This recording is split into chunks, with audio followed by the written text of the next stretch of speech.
Hello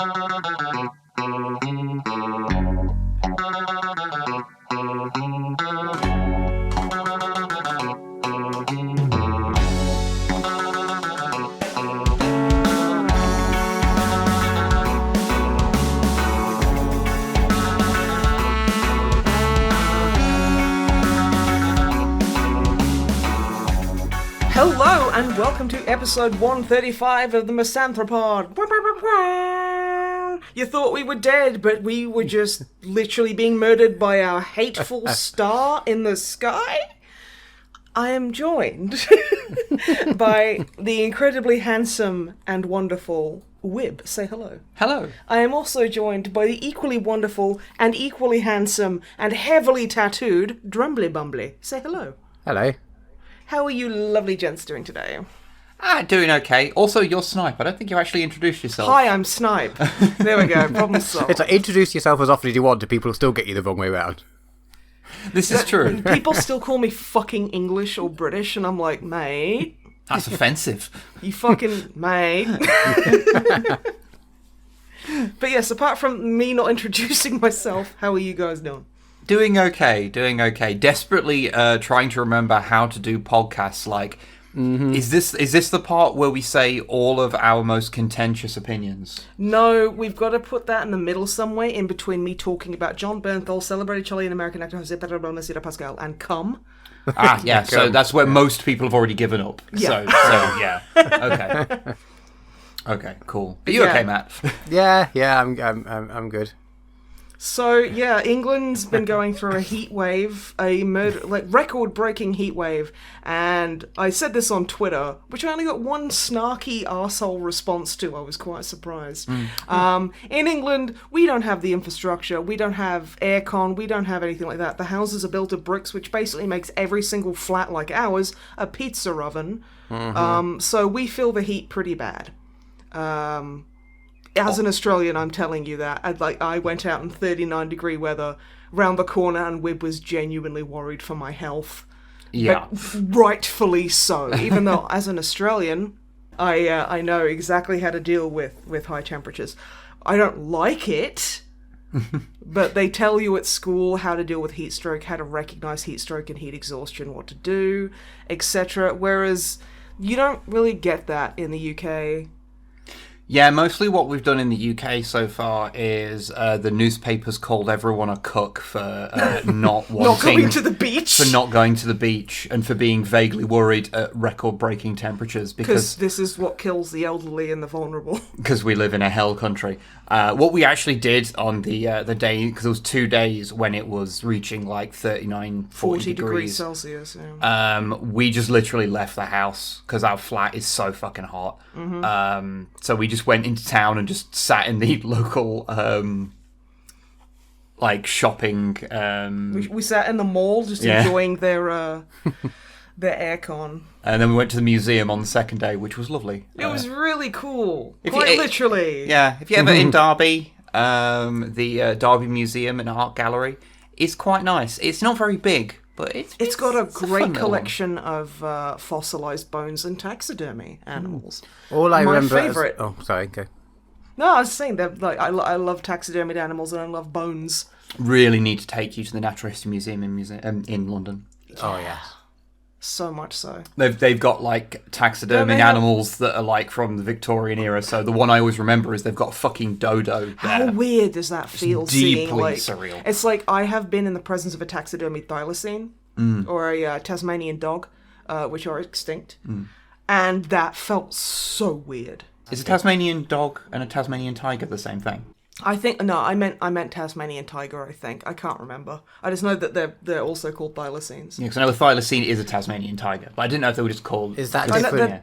Is that different to a Tasmanian devil? Yes. Yes, very much so, because they're still alive, right? And they are too angry to die. They are too angry to die. They're basically the Australian equivalent of the of a wolverine. I mean, or a honey badger. Just say they're Australian. It's fine. Wow.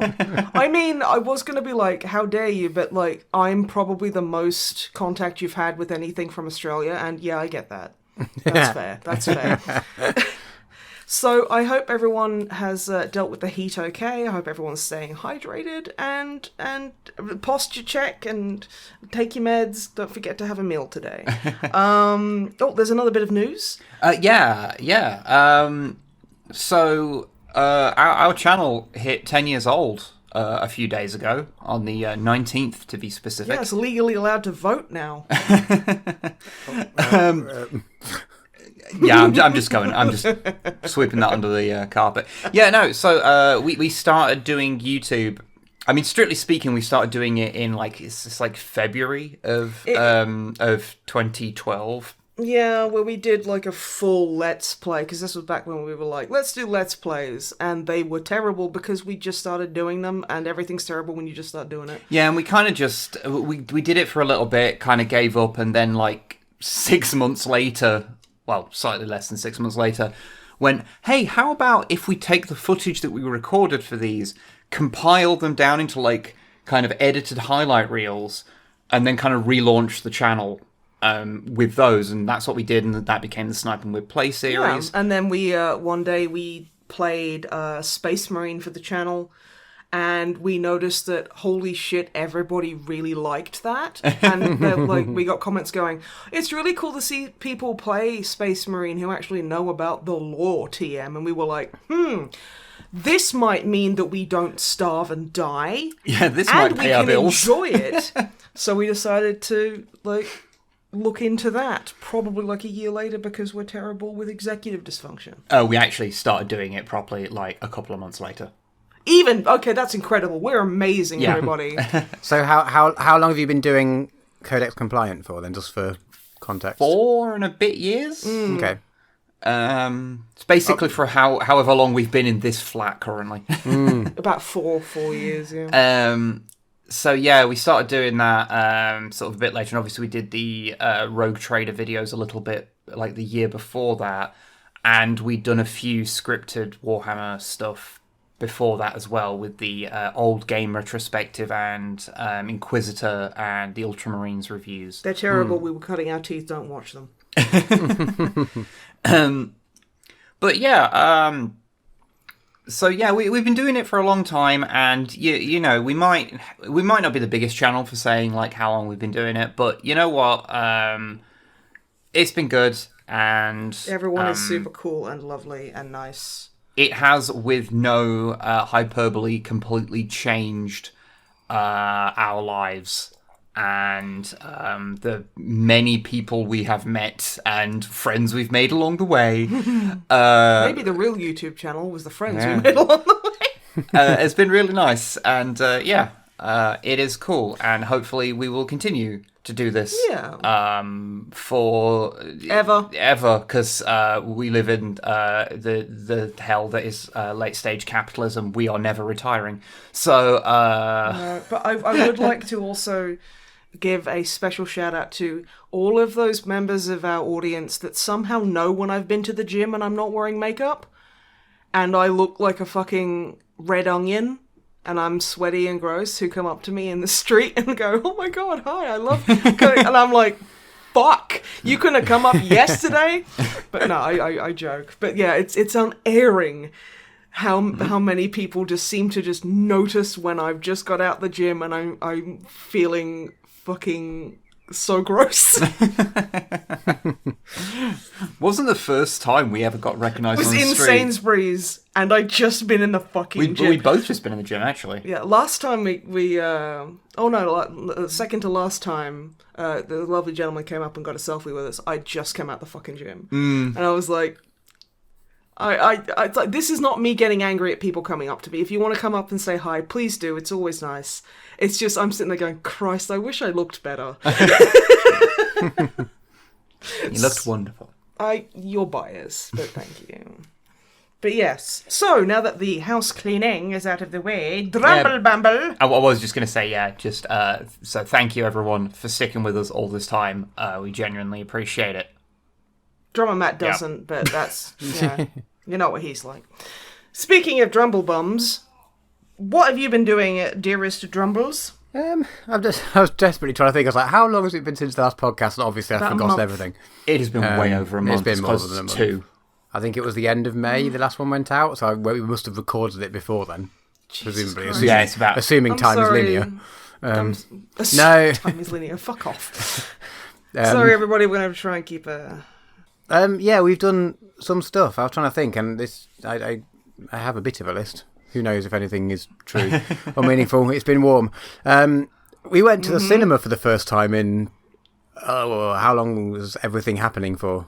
2 and a bit years. Has aircon. Yeah, we went on the warm days TM. Specifically, you know, the two that were particularly bad. The end of days. Yeah. Little one's nursery closed at lunchtime because they were like, it's just not safe for the kids or the staff. Like, we don't have aircon. Like, it's just, I can't go outside and all the kids are going to go mad. And we're like, yeah, fair. I get that. So it's fine. So when we were like, well, we can't take him outside because it's just too warm, but he'll go mad inside. Where can we go? We're like, let's go to the cinema. He's not been to the cinema before. We've not been to the cinema since 2019, probably. Possibly very early 2020, I guess. But dude, little one has not been to the cinema in his entire life. Yeah, exactly. So do you want to know what mind-blowing film we watched? Considering we obviously had to go and watch a kids' film. Any inkling as to what kids' film's out at the moment? Is it the Minions one? Yeah, we went to see the Minions film. Mate. Okay. Mate. I would have just, you know what? I would have I would have rather locked my family in a fucking parked car. I mean... I'm sorry. Yeah, the debate was there. Like, we got there, we're like, well, the car's air conditioned, so could we just stay in the car? Is that a valid choice? No, I mean, no. How bad could it be? And it wasn't the absolute worst. Like, I wasn't completely, like, ripping my eyeballs out by the end of it. You weren't... So you kind of, like, half pulled one out? Yeah, exactly. No, it was more, honestly. It was just really fucking loud in there. Well, yeah, because like, everything has to be screamy, colour flashing. It's a bit too much for my sensory considering sensitivity. It was like, first one there for however many years and things. We went in and was like, oh, cool, the screen's nice and big. And then it all starts. I'm like, well, this is can we turn it down a bit? Are you sure not just in the time since you've been to the cinema, you haven't just mentally aged? Like, oh god, yes, I've mentally aged many decades. Exactly, all of us have. Exactly, all this shit going down. You're now just a grumpy old man being like, oh, they need to turn it down. Okay, but like, this is the thing. I remember, I went to see Silent Hill in the cinema. Why? Actually, that movie in retrospect is a lot better than it had any right to be. To be fair, when I think of the Silent Hill movies... You think of Silent Hill Revelations 3D, the second movie, that's actually the third game. Yeah, I was thinking of that one, and that one's quite bad and ends in a Pokemon fight. It's dreadful. It's fucking dreadful. Just don't watch it. Also, if Jon Snow's in it, and he has he cannot keep an American accent. It's so funny. Yeah, his accent is really bad in it. Yeah. But yeah, and we went on a Saturday night, and I heard somewhere that they turn the volume up louder on weekends, and there's like one of the smog monster children things that attack you at the end of the first alley that show up to attack the woman because men don't care about their kids. This is why I'm a feminist, everybody, because men do care about their kids. And it started screaming, and it made my teeth hurt. It was so loud. And I was just covering my ears in the cinema, and this was back when I couldn't deal with horror at all. So it was just like, this has ruined my life. Love just that for too me. Much on all fronts. Yeah. But oh my god. But yeah, I still think I would prefer to watch Silent Hill Revelations 3D than I would a Minions movie. So how was the movie itself, other than loud? I mean, it was not as bad as I was expecting. Like, I was expecting just to be sort of watching his reactions, which, to be fair, for the first, like, bit of it, I was just watching his reactions because he was just sat there being like, what is this? He was just like, big telly, big telly, big telly. Yeah, you're not wrong. But I did at various times forget that I was sort of, the point of it was to keep him entertained, and did just actually watch the film for a bit. So I guess that's about as high praise as I can give it. It's like, I got bored of watching my child. I occasionally, temporarily forgot it was a chore that I was there for. So You see, I was waiting for you to do your usual quite fair and balanced approach to like talking about media, and so I'd already written down on the sheet of notes for like potential titles, Minions Apologetics, because that was what I was expecting to hear. So I'm now going to put a big line through that.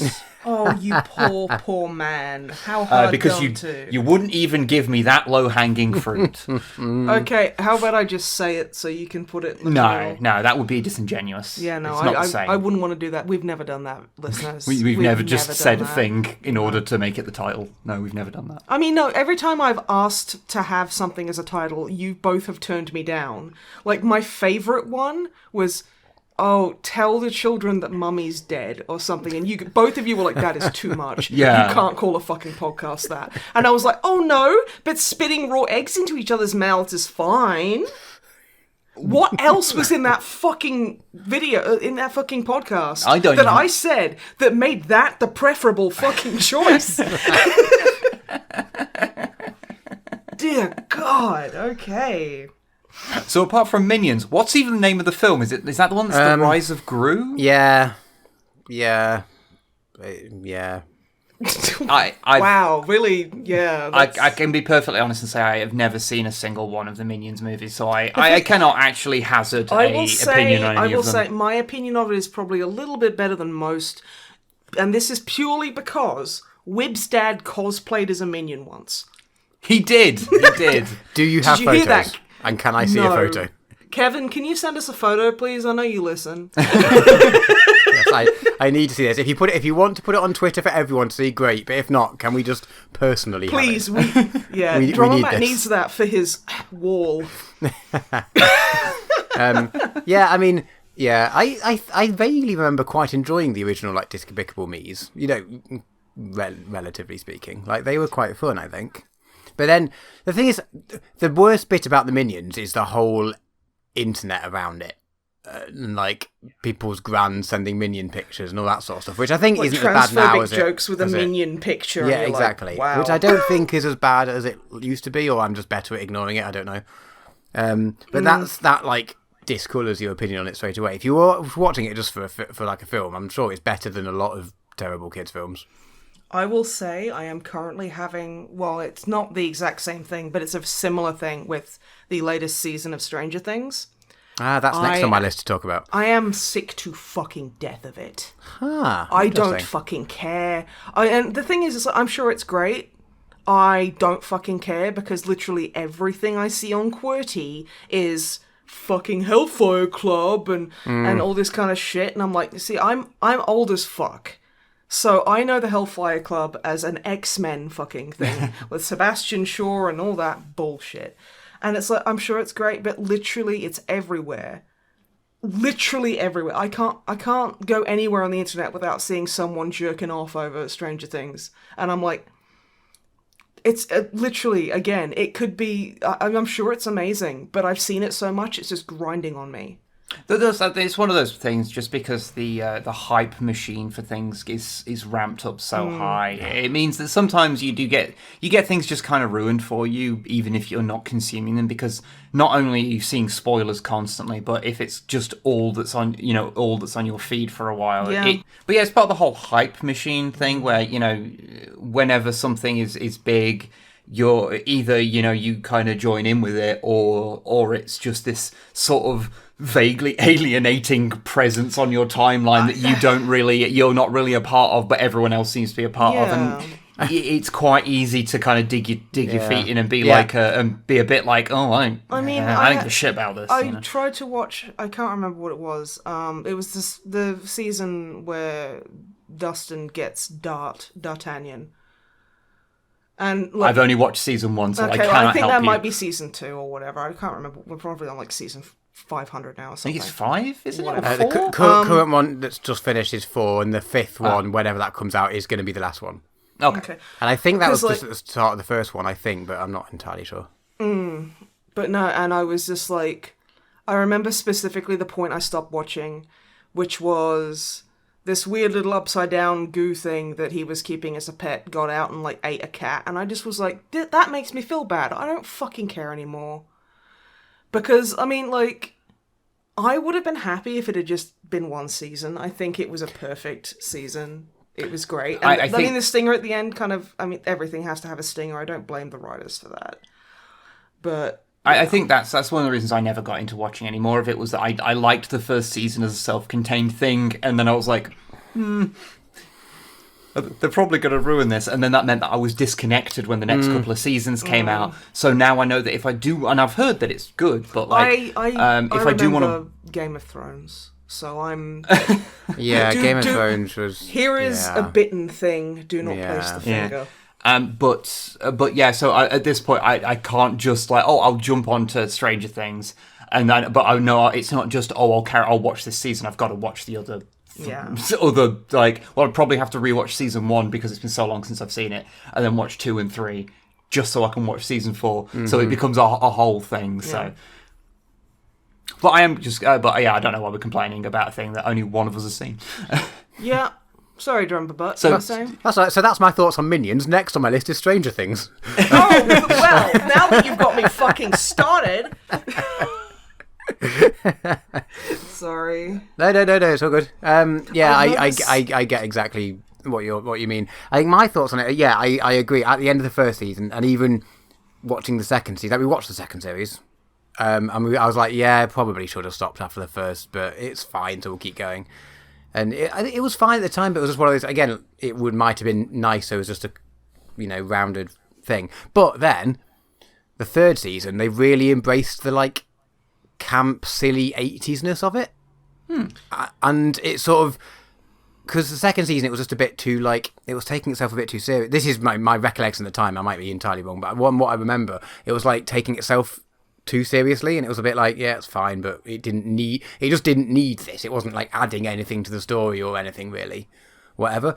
But then by the third season, it was like, yeah, it'd take enough of a tonal shift that it was like fresh again, and we really enjoyed it.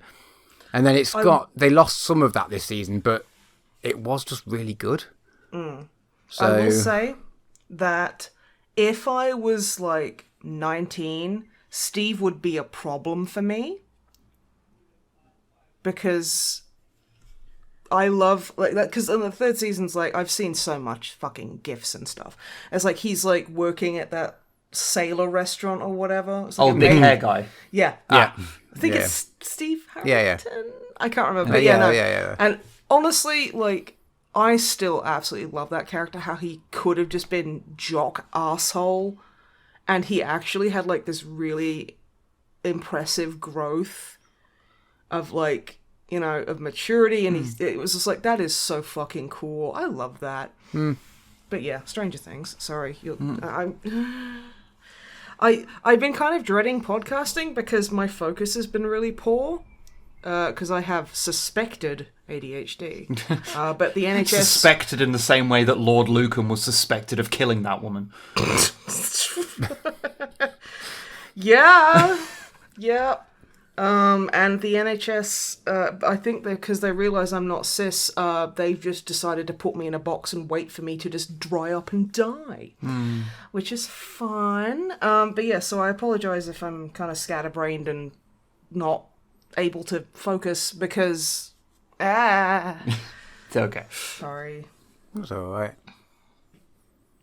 I mean, Stranger Things. Yeah, Stranger Things. Really enjoyed the fourth season. There's some pretty epic moments, and nice. Yeah.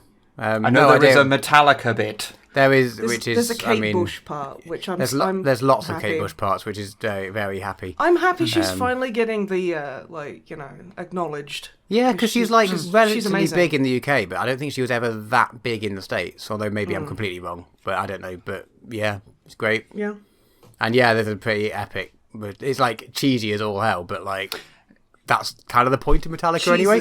So I have seen that bit out of context, and I'm you know what? Yeah. Fair. If you got if I got a chance to do that in a thing I was making, I'd do it too. Yeah. So yeah, it's pretty excellent. Yeah, it's great. Can recommend. Again, if you're done with it after the first season, I entirely get that, but like If you've watched the season 3, there's no point in not watching season 4. But Aren't I've got like a solution. Oh, the episodes are weirdly The last episode, I don't think it's spoilers to give episode lengths, right? They released these numbers might be wrong. They released like 7 episodes or some amount of episodes, and then there was like a break for the second half of the season. But by the time the break was only like a few weeks long, and by the time we watched the first half, we were only like, oh, there's a break. Oh, when's the next episode out? Oh, tomorrow. Oh, okay, cool.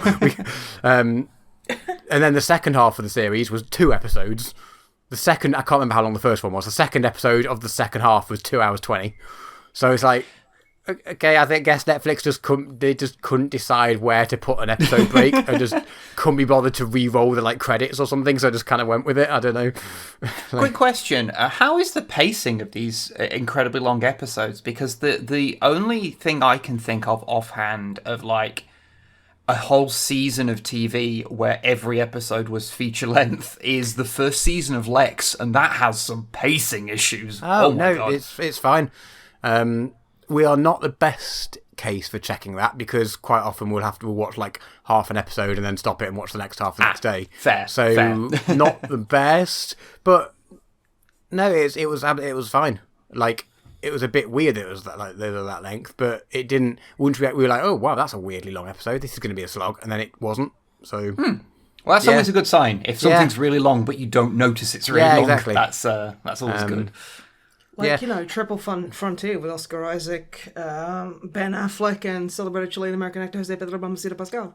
I've seen approximately 45 seconds of that movie, so I cannot speak. It's stupid, but I don't care. It's Oscar Isaac and celebrated Chilean American actor José Pedro Balmaceda Pascal just hanging out, getting wet. Can you just say Pedro Pascal on its own? Yeah. Can I hear you do it? Do what? Say Pedro Pascal without saying his full name. What? Which is? I can never remember it. I feel like his first name is celebrated. Yeah, at this point. Yeah, celebrated Chilean American author. Author? Actor. How many times a day do I fucking say that and you still can't internalize it? You're assuming that I like... Listen to me! It's like, oh god, she's fucking... She's in the Pedro hole again. When you start doing the idiosyncratic language thing... Lube me up, I'm going in. No. Yeah, when you start doing the idiosyncratic language thing, I just have to, like, what, the zone repetitive out. use of idiosyncratic language? Yes. I just have to zone out because it's, what is it, Echolalia? I have echolalia, yes. Which means it's kind of like a way of stimming. So I'll be in the kitchen and I don't know what I'll say. I can't. You'll be in the kitchen and I'll just faintly hear you repeatedly say, "How can it fly if it does not have feathers?" It's how does it fly when it has no feathers? Isn't that from The Bubble? Yeah. Yeah. Yeah. Or alternately, repeating the thing that parrot on Instagram did, where it's going corn. Corn, and I'll just hear that from the kitchen. Okay, so I have to learn to okay. I can hear when I hear a certain cadence in your voice, I know that you're quoting something, and so I don't have to pay attention because you're just muttering to yourself in the kitchen. Whereas it helps me think, it helps me de-stress. It helps. No, that's the thing. I do it when I'm thinking. Like I was painting the other day, and you were on stream. And I try and keep in my echolalia-isms, but I can't always do it, which is why sometimes when I'm out and about, I will just be like, I love my daddy, and freak the fuck out of anyone who's around me. Mm. But I do remember you were streaming, and I just went, Mummy's got breasts. And then I realised I'd said it, but I apparently hadn't said it very loudly. Yeah, so I don't think anyone noticed. But yeah. So listen to about halfway through the VOD of the Besiege stream I did. Yeah. See if you can find it. I'm just like, fuck. It's funny because, yeah. But yeah, no, if you're interested in echolalia, it's something that neurodivergent people do. It is a very diet thing of what some people with Tourette's do, which is, it's classified as an echolalia tic, which is a similar kind of thing. but nowhere near as extreme. So if I don't repeat a certain thing that my brain wants me to say, I get uncomfortable, but I can stop it, whereas, say, somebody with Tourette's cannot. So, yeah. So that's fun, and that's why I'm not saying, that's why I've changed the subject, so I don't have to say celebrated Chilean American actor José Pedro Balmaceda Pascal. Yeah. Also, just the simple quote of the repetitive use of idiosyncratic language in and of itself, to me, is repetitive use of idiosyncratic language. Yes. Which, in and of itself... Is repetitive use of idiosyncratic language. How can it fly? Anyway, what the fuck were we talking about? Stranger Things? I think we were talking about celebrated Chilean American actor José Pedro Balmaceda Pascal. It was the length of Stranger. It was the length of Stranger Things episodes. That was what we were talking about. I wanted to talk about. You can talk about the things in your segment. It's not as fun in my segment. It's alright. I've not got much left, so. Neither do I. Carry on, dude. Wow. Okay. Alright, I'll blast through this next one. The football's on. I don't know if you have seen any of it. I assume you haven't. No, I'll rephrase the question. I don't know whether you realised it was on. No. Question. No, I did not. The Euros was happening. Women, is women, it? Oh, Jesus Christ. That's a currency, not a game. The fact that normally I at least notice when like the Euros are on. Jesus. It's the women's Euros, and everyone is not as interested because no just one cares general because the women. universe. But yeah, it's really good, and yeah, England are doing quite well so far. If anyone cares, it's quite nice just to have it on in the evening.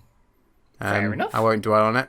It's okay if you want to talk about it. I haven't really got much to say. It's just fun to watch. Hope you're enjoying it, Kev, and anyone else who's watching who likes football. It's just Kev. Kev, I hope everything's going okay. Yeah, if you wanted to... You're welcome, Dad. Yeah, talk about, like, celebrated Guatemalan American actor Oscar Isaac Hernandez Estrada. Instead, we could do that if you wanted. I don't think he personally is playing at the women's Euro competition. But okay, that's so exclusionary what you're doing right now. Celebrated Guatemalan American actor Oscar Isaac Hernandez Estrada could if he felt like it, but he respects women too much to do. And plus, he's probably listening to the fucking specials or skanking or something. Do you know what you're talking about right now? Okay, I literally forgot what I was going to say to you. I know. I'm going to blast on. Ooh, we went to 2000 Trees, the festival. Oh, yeah. We went for the day because the last time we went, which was the last time it happened, was summer of 2019. And we went and it was a normal festival. We were there for the weekend. And then for somehow the next time it happened, because something happened and it was cancelled for a few years, we now have 2 kids. And it's a very different festival experience. Because now everyone has 2 kids because they spend all their time in quarantine doing fucking. Yeah, pretty much. But we saw some bands and they were good. So I just want to say, who can I blast through? We saw Will Varley, who was always great. We saw Bob Vylan. Oh yeah. Bob Vylan were very excellent. Very, very full, like, overflowing tent, which was good because 2000 Trees is good. It's not the most diverse festival in terms of acts or audience. So it was really nice to see, a band who's... I mean, not a lot of the bands there have got, their songs about social issues and various things, and everyone there is very nice. But to see a very explicitly sort of social issues and racism and all this sort of stuff, like band who sing about all that sort of stuff, being very full and very appreciated was satisfying. Nice. Not that I'm surprised because they're great anyway. Yeah, no, they're really good. Yeah, I learned today that they're both called Bob. There's 2 of them in the band, and they're both called Bob. So imagine hence having the band 2 name. people with the same name in a band. That'd be terrible. Yeah, but I mean, I feel like if we were both in a 2-piece band, we wouldn't call the band the Mats or something. But maybe we should. You should call yourselves the Doormats. Doormats, yeah, all right. But with an extra T. Or the closeted heterosexuals. No, that's... Because neither of you are heterosexual. That's Oscar Isaac's band. Oh, wow! Oscar Isaac? I have some fun facts about Oscar Isaac. And you can save them for your segment. Wow, I don't want to do that. Last thing I have done in the last... We went to Bristol Pride. Oh, yes. Yay! Yeah, it was really good. Fun. It is the first Pride I've properly been to. We accidentally went to Nottingham Pride once. We went to Annie's for lunch and we came out and it was full of rainbows and we were like, wait, what's happening? And we were like, Suddenly got very gay shit, there, it's like Pride today. And it was just like round the corner. But it had finished because we'd just come out of food or whatever. So yeah, we went to Bristol Pride and we did the march bit in the morning, which was like, the proper protesty marchy bit, which was fun. We dressed up little ones in rainbow tutus and which was amazing. That's so And then sweet. they have a up on the downs, which is always a fun thing to say. They have like it's like a festival-y type thing. So they had like a circus tent. So we took the 2-year-old off to he saw his first drag act, which was great. Excellent. Well, it was like a drag, what's the word? MC compare host thing in between the other acts. Yeah. And things. So that was all very nice. And there was some bands playing and there was, all that sort of stuff. So it was quite nice. It was kind of like the angry protest bit in the morning, but then like a big old gay celebration in the afternoon. And it was kind of like managed to cover from both angles. So it was pretty great. Lots of fun, very friendly. Everyone was lovely. They always are at Pride. Pride is fantastic. Derby Pride is very small, unfortunately, but they always have an incredible turnout. And Yeah, they this put was on like massive. music and stuff. Yeah. Like no Bristol, idea. so... Yeah, with Bristol, So yeah. we'll have to get you all down Absolutely. next year. A good excuse. So the one time we've been to Bristol and it was quite nice. I do like Bristol. That's nice, yeah. I think it's only one time we've been down. I think. Was that when I carried Zoe home? I don't remember. Because it was for a gig. Oh yeah, we Yeah. played. It was Ruth's like leaving do or That was it. That was it. Yeah, that was when I Yeah, carried yeah. Zoe home. And then we lay in bed and we did the sleepover thing of just every couple of minutes like trying to go, okay, we're going to go to sleep now. That was very fun. But yeah, as far as I can vaguely remember, I've slept slightly in the last few weeks. But aside from that, I've not really done much else. Just melted a bit. Wib, yeah. I think. Question mark. What have you been up to? Weeb. Well, likewise, I have had trouble remembering exactly what I've done in the last 2 months with any degree of specificity. But I'll try and summarize it. I've been doing a lot of painting of Battlefleet Gothic ships. Yes, you have. You've been borderline conveyor belting those fucking things. It's very impressive.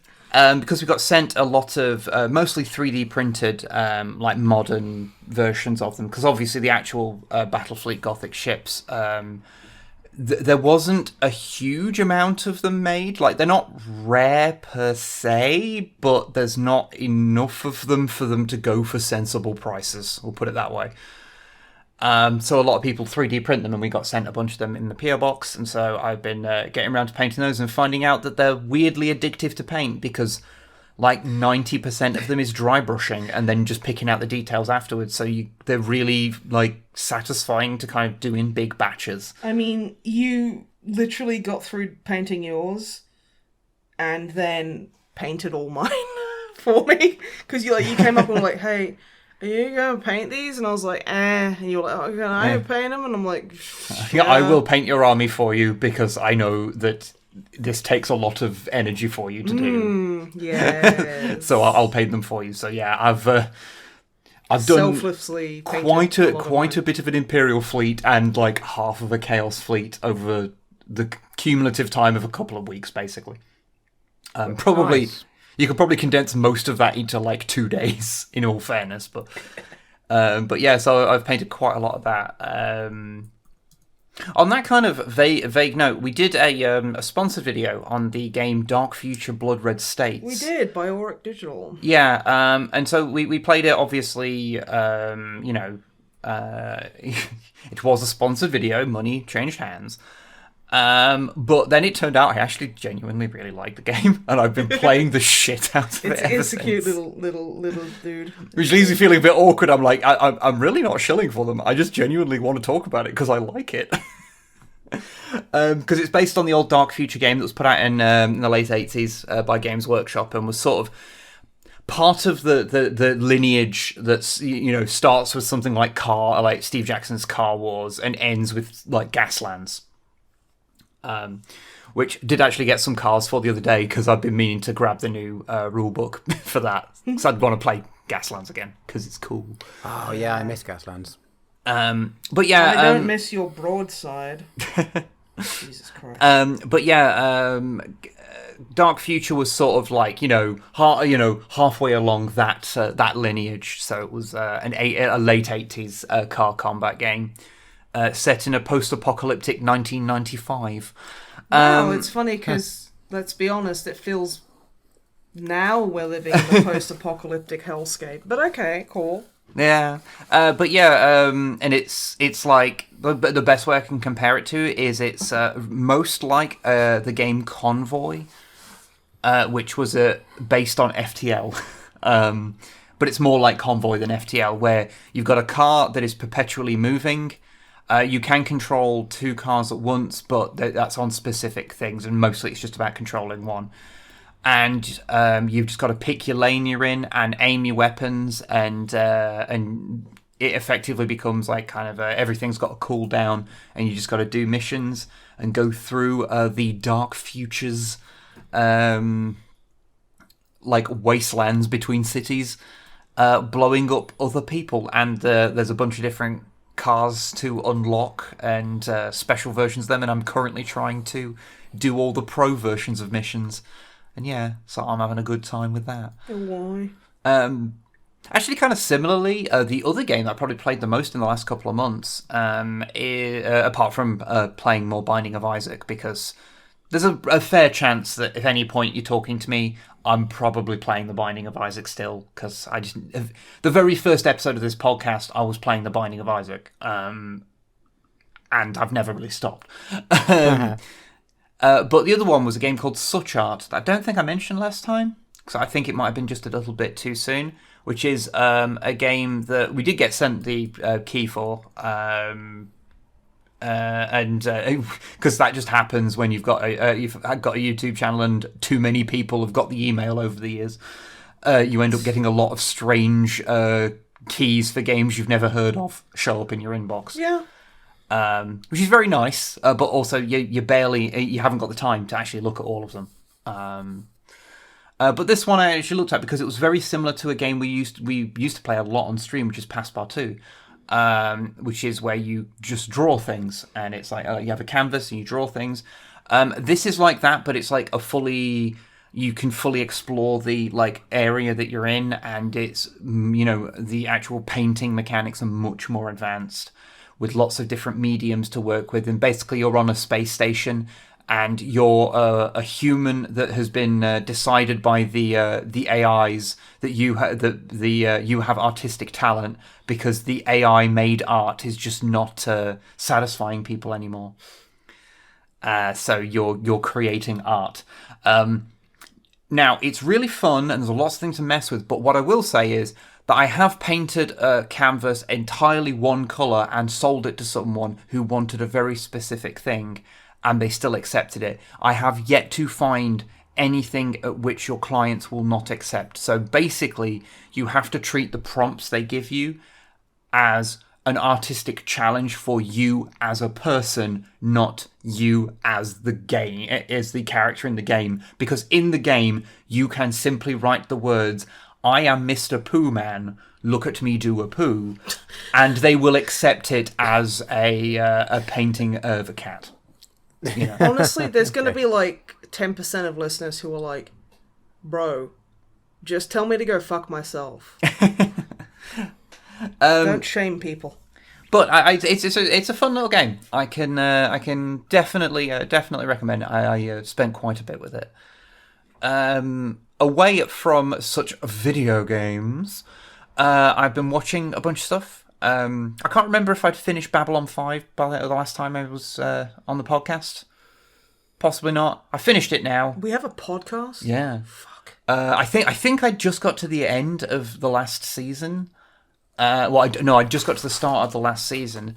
on the last podcast, and I'd sort of like kind of lost a bit of interest, but I stuck it through for the rest of the season, and like 3 episodes after I stopped watching like the first time, it actually kind of picks up and finds its footing for what it was trying to do, because it was kind of a bit meandering at the start, which compared to the very not meandering season previous was sort of a bit disappointing to begin with. But no, it got better, and yeah, Babylon 5, good show. Definitely worth going back to if you half remember it, or if you've never seen it and you have a fondness or tolerance for 90s sci-fi series. But I've also been watching season 3 of the Orville. I think Seth MacFarlane is good when he's not trying to be funny. Yes. The Orville season 3 has it's changed. What do you call it? Channel. Effectively, it's a Hulu thing now, but not here because we don't have Hulu, do we? I don't think we have Hulu. No, we ain't. Because Letterkenny's on. No idea. I can't get fucking hold of it. But because we don't have it, it's on Disney Plus here. But yeah. Enjoying yourself there. Disblue. But yeah, so it's changed channel, and as such, To Disblue. well, I guess it's more changed platform because yeah. But yeah, so I if people can remember from way back when I was talking about the first 2 seasons of the Orville, how the first season is decent enough, but suffers from trying to tell jokes all the time, and they're very rarely funny. And when it's not trying so hard, it works a lot better. And then season 2 found a better balance of it would only like once per episode have a joke that you'd go, I wish that wasn't there. Season 3 has simply gone, we're not doing jokes now. This is just Star Trek The Next Generation, but with the serial numbers filed off. Nothing more, nothing less. That doesn't sound like a problem. This is not a problem. I am okay with it.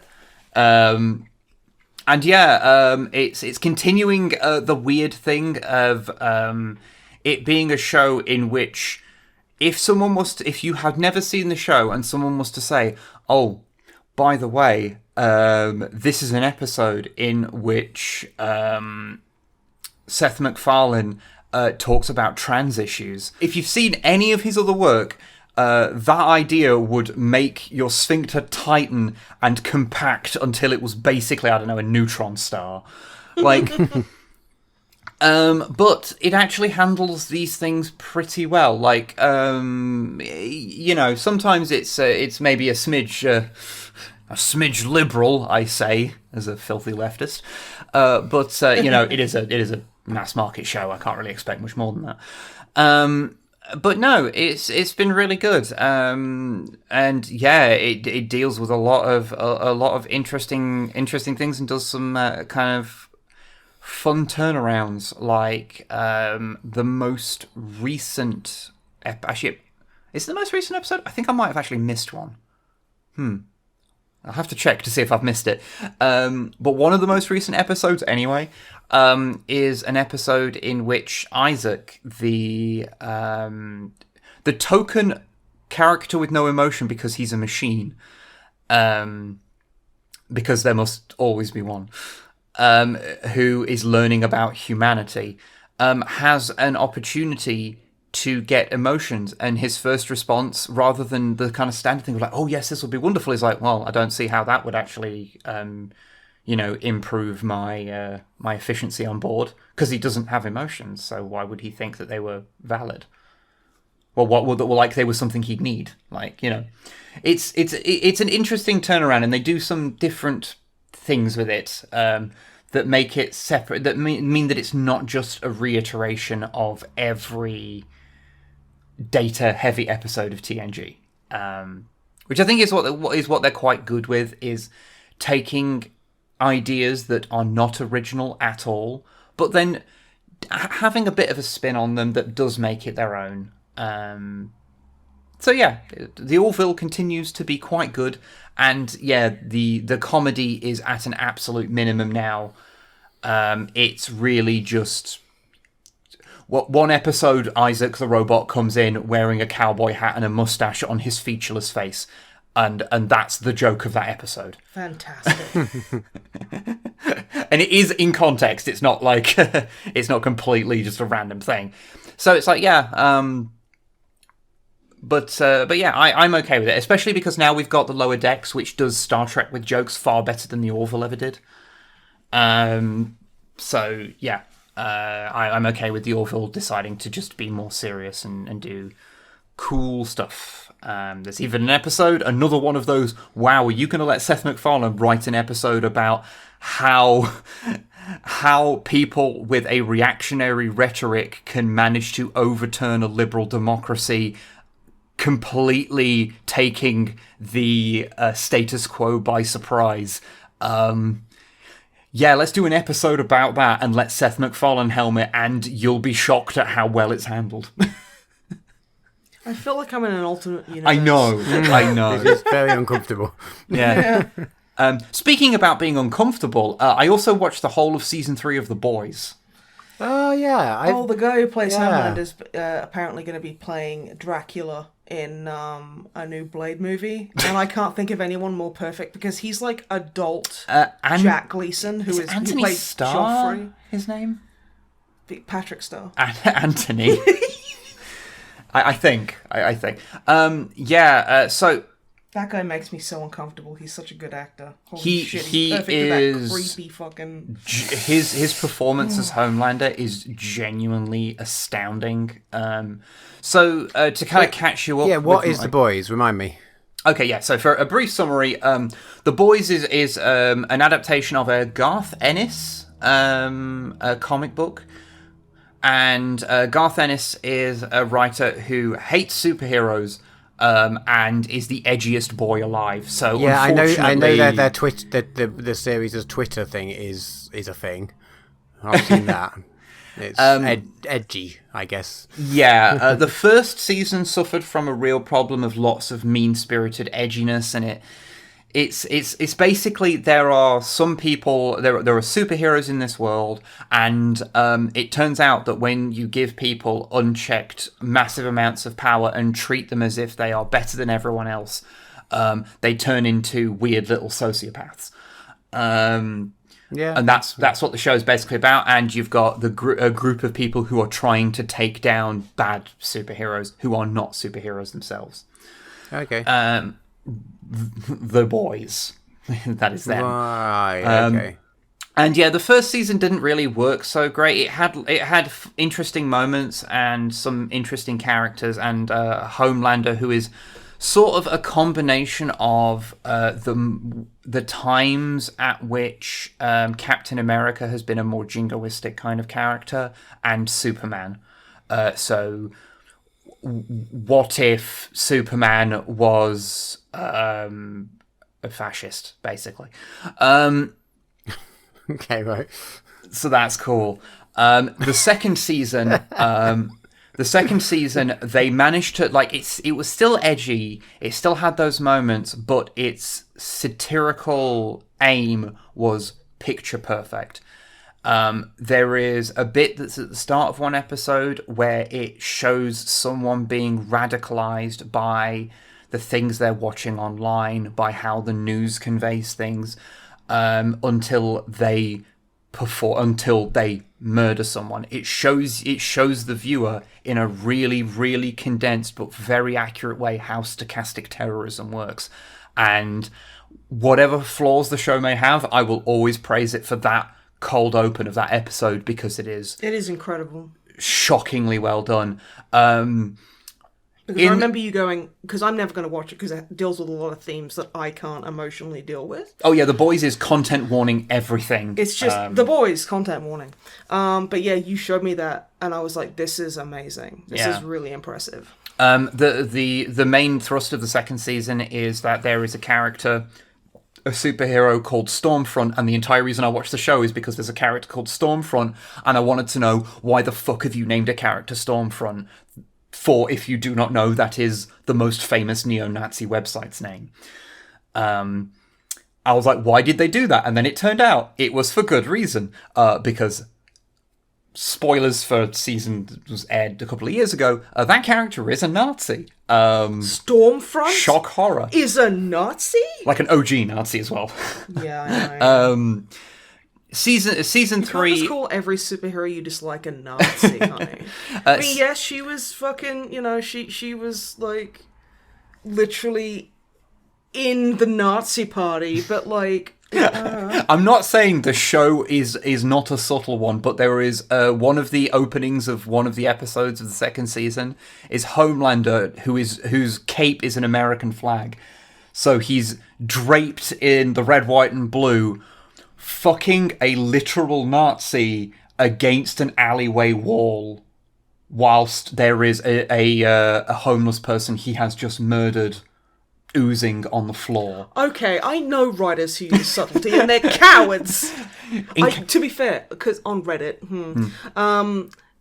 they were there were a bunch of people being like, oh, I can't remember what it was, but there's like a big speech, and there were like loads of people in like the boys subreddit being like, they're framing this guy of being the bad guy. The statistics show. Okay, well, Alex, the reason for that is that in season 3, the writer, one of the writers, straight up came out and said, "Yeah, Homelander is Trump. Like this season, we are that is who he is based on, and it is pretty blatant because it is someone who spent the first 2 seasons, the one weakness, because he's Superman, he's functionally indestructible. His one weakness was that he to fuck Nazis. He wanted to be loved. He wanted the public to think that he was a hero. And that was the tension that kept him sort of vaguely in check. In the 3rd season, he has realised that he can be himself and people will still cheer for him. I could shoot someone in the street and people would still vote for me, etc., etc. Mm-hmm. And they're very on the nose about it. So it's still got the very pointed social commentary, but unfortunately the 3rd season has returned to the sort of mean-spirited edginess of the 1st season. So it is a lot of things where you go, well, that was just gory out of nowhere and it didn't really need to be, and like, it's not fun. It just happened. And it's like, it made it into, it reminded me of the sort of vaguely uncomfortable nature of the 1st season. It's better than the 1st season, but it had to follow a very good 2nd season, so, yeah. It's not ideal. Also, I really, really, really wish they would remove half of the times that I won't actually say the word because apparently it's considered bad on YouTube, and I'm always a bit of, and they do scan what you say in your episodes now. But the big C swear word that is used all over The Boys by the character of Billy Butcher is used about twice as often as someone who comes from a place that use it a lot would say it. Speaking as an Australian, I've heard it's pretty fucking excessive. Yeah, it's like weirdly excessive, so it makes it sound like they're doing it to be edgy as opposed to the character just naturally says it. Yeah. So it's like, if you halved it, it would actually have more impact when he does say it. So I'm like, yeah, I don't know. I'm 3 seasons in at this point, so I'm just going to keep watching it. But and it does have good moments, and like I do like some of the characters. Like there's some cool things they're doing there, but it is a very, very, very messy show, and yeah, it handles so many topics indelicately that I cannot recommend it to anyone ever, but I will continue to watch it. So take that for whatever it means, Okay. Do as you say, not as you do. Yes, 100%. I should probably watch there's an animated, like a shorts animated series they put out. Yeah, it's called like Diabolical or something. Yeah, I keep meaning to watch that to see how that handles. The one thing I do think that is really fun though is that they do run a bunch of Twitter accounts that are in-universe Twitter accounts. And so when something happens in an episode, they'll be putting out press releases that are in-universe press releases. And one thing I think that is really fun, I was looking through some of them, and in the comments, the vast majority of people play along. As if it is in-universe. And I think that's just kind of fun. But yeah, that's all I have to say. So I'll pass it over to Snipe now. Oh. Snipe. Yeah. What have you been doing? Oh, stuff, but I can't remember Stuff yesterday. and things? Yes. What was that? What was the prick next door? No, don't cut that. If anyone can hear what he just did, then you know what? This is public shaming of you. I hate Todd so much. What the fuck have I been up to? Okay. So I remember I had a rant about fucking. Oh Christ, the Amityville Horror and the Annabelle. Conjuring. Yeah, the Conjuring. Oh yes. The Ed and Lorraine Warren, whomst Yeah. I hate. Yes. I think I talked. Did I talk about Annabelle Comes Home? I don't know. Fucking, he sneezes like a prick. I keep nearly saying the Billy Butcher word. Dude, this reminds me. Okay, so Drama Matt has the most adorable sneezes ever. He sneezes like a baby kitten, and it's so cute. And I was literally gushing to a cashier the other day about your sneezes. What? I can't remember how it came up. It came up naturally. I wasn't being weird. Oh, I think it's because they sneezed and they had a kitten sneeze. Yeah, and they were like, "Oh, sorry, I sneezed." They were like, "Oh, I sneezed like a kitten." I was like, "No, like my friend sneezes like that too. It's the cutest thing ever." And she was like, "Oh, that's so cool." So yeah, you were there. Thank God. Yes, I was there. I was there. I can confirm that this My is a thing that caretaker happened. was there. Yes. Okay. But yeah, Annabelle Comes Home is shit. Shock horror. Yeah. I can't remember if you spoke about this one last time, because I think I might have done, because I hate Ed and Lorraine Warren. But I will talk about Kingsman Secret Service and Kingsman The Golden Circle. Now, Kingsman Secret Service is fucking incredible, but Christ does that movie go hard. Yeah. That movie goes hard. That's the first one. Yeah, that's the one I've seen. The Golden Circle, which has maybe a couple of actors you might know, like Jeff Bridges, Channing Tatum, celebrated Chilean American actor José Pedro Balmaceda Pascal. Oh shit! Yeah, he's in it. He plays Agent That's Whiskey, why you watched it. There we go. Okay, that's cool. Don't you do that to me, because yes, that is true. But how dare you? But no, I couldn't watch. I honestly, okay, this is my weird neuroses happening, because I know what happens to Agent Whiskey. And I was having, I literally had 2 panic attacks trying to watch that movie. Which one's Agent Whiskey? Celebrated Chilean American actor. Okay. Okay. Yeah. Okay. Which my favorite part about the movie, because I've got not 40 minutes. It's I've got 20 minutes left of it. My favorite part is every time Agent Whiskey gets into a really cool scrap, because he's a cowboy. So he uses a whip and a lasso. Every time he gets into a big fight, it's always super cool, but the main cast don't fucking care. So it's always him in the background doing this incredible shit, and they're just sitting in a pub being like, yeah, no, I've been healing a bit wrong. I think I hurt my rib. And it's just so fucking funny to me. Hey everyone, editing Snipe here. Just wanted to pop in with a content warning for sexual assault. We don't discuss it in great detail, but it is an incredibly unpleasant topic, so I'll understand if you guys want to skip it. If you skip ahead 1 minute 30 into the podcast, you will miss the conversation entirely, so yeah, stay safe out there. Can I bring the tone down slightly? Yes. Have you gotten to the very unnecessary rape scene yet? Because that does turn me off. I loved the first one. Freaked me the fuck and it's just out. why is this even... It should not it doesn't be there. need to be in here, and it just ruins the entire film, because it's just It does. No one acknowledges how uncool that is. Yeah. They just play it off as a joke, and it's you can't just make this a joke. Okay, so what I are you will doing? explain it for people who don't know, very, very, in a very sterile manner. It's basically, they need to put a tracker on this lady, and the tracker only works in mucous membranes. Right. So basically, he Eggsy seduces her and plants a tracker on her without her consent, which is actually super gross. Yeah. Yeah, And I mean, it's just rape. Like, It I is, don't it want to be is. too, it is, and it's just played off as a bit of a joke, and it's just like everything else about these films I really enjoy. They're obviously stupid and silly, but I can't watch that second one again because it's just like, oh, why? No, it's just like it didn't need to be done. It really could have been didn't. done like that plot element could have been implemented any other way, and like it just that was very fucking poor. But yeah, so I can't really recommend it for that. But again, it goes fucking hard. Like the first one, it's like there's like a couple of moments where you sit there and go, that character was so cool. What the fuck?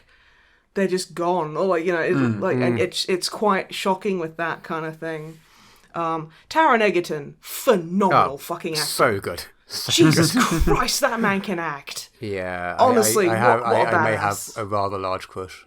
I keep getting this advert for like the Blackbird or whatever it is on like my phone, and because when I saw him in Kingsman Secret Service, I was like, as because we're old folk now, so when you look at someone and go, you're very you're cute. If you were my age, I'd be in love with you. but you can't feel that because they're so young. I felt that about him in Secret Service. I was like, oh, what a cute lad. If he was my age, I'd have a crush on him, but I don't. So I just I want the best for him. Just to How old is clarify, the he's still old enough that it wouldn't be like very He's like our inappropriate. age. Yeah, and in Blackbird, I'm like, he just keeps getting wider, and that's. I do not know what this film is. What is this film? Blackbird is it's like I think it's like a Netflix or it's a streaming service series about being in prison. But yeah, no. So I can send you a link to it afterwards. Yeah, cool. But I did not he's realize. just so big, and I'm like, oh no, he's hot. I mean, the thing is, the first Kingsman movie was a while ago. So, It was also he looks younger in that because we were also significantly younger when that came out. Yeah. But no, again, Kingsman 2 it's got Pedro Pascal in it. See, I can't say it. I just don't like to. It's got that one horrible fucking scene, like it's suddenly an anime, and there's that one thing you've got to warn people about. Yep. And it's got some, dude, you'll know what part I'm talking about, Matt. The part in the beginning with the diner. It's been a long time since I've seen it. The burger machine. Yeah, okay. Yeah, that was just like, why? It's like, okay, we get it. Poppy's insane. The main villain is insane, but Jesus fucking Christ. But yeah, I don't think I'll ever be able to finish that movie because I think celebrated Chilean American actor José Pedro Balmaceda Pascal is too cool, and the fate that befalls his character is a bit too fucked up. And there's, so I can't really recommend the second one. It feels like, from what you're describing, it's a movie that is just causing you distress, but me severe distress. But you keep trying to push your way through it. I'm not going to do it again. It's been 3 times and 3 panic attacks, and I'm like, no, I can't do it. Sometimes you get that. This is just me. I'm not saying that it will cause you a panic attack. Sometimes it's like it's not necessarily even the content of a movie, but its vibe or something about it can just set you off. It just sets you on edge in a weird way, and it's hard to quantify. And sometimes you just have to accept. Yeah, I can't watch this movie. Yeah, no, I can't. And whatever. I enjoyed the first one a lot, and I got to see Pedro with a whip, which he is actually very good at. So that's fun. What else have I been doing? I watched 1408. What that? That's a horror movie based on a Stephen King book. Oh, yeah. It's got fucking... Is it one of the good Stephen King books, or is it like from a Buick 8? I ain't never read it. Where there's a car and it's in a garage and it's haunted. That's the story. Oh, it's just maybe... What, is he anti-cars or something? Does he prefer bikes? The car's got a portal to an alien landscape in the back of it. Okay. And it's a Buick 8 that's not quite right. Is any Buick right? Sorry. I actually quite like the book. It's just... it's one of those ones where I read it and go did anything happen in that book?